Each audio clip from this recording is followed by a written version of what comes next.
কাঁপুনি শুরু হলে আমাদের প্রথম রিফ্লেক্স হয় দরজা খুলে দৌড় দেওয়া।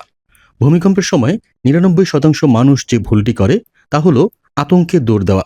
মনে রাখবেন, কাঁপুনি শুরু হলে আপনার মস্তিষ্ক কাজ করা বন্ধ করে দেয়। আপনি শুধু পালাতে চান, কিন্তু ইসলাম এবং বিজ্ঞান উভয়ই এই মুহূর্তে আপনাকে থামতে বলে।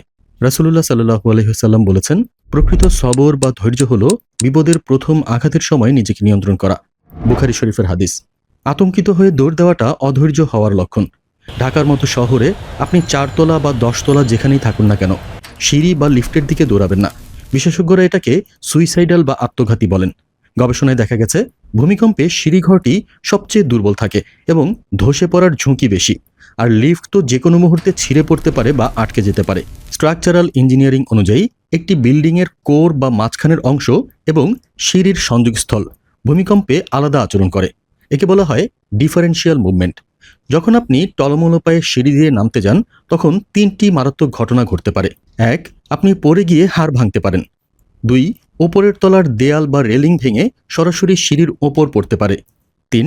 বিল্ডিংয়ে বেশি মানুষ থাকলে ভিড়ের চাপে পদদলিত হওয়ার ঝুঁকি থাকে। আর লিফট, ওটা তো ভুলেও নয়। বিদ্যুৎ চলে গেলে বা মেকানিজম জ্যাম হয়ে গেলে লিফট হয়ে যাবে একটি লোহার কফিন। তাই মনে রাখবেন, মোশন রিডিউসেস সার্ভাইভাল চান্স। আপনি যত নড়াচড়া করবেন, আপনার আঘাত পাওয়ার ঝুঁকি তত বাড়বে। আর ইমানদারের পরিচয় হলো বিপদে স্থির থাকা।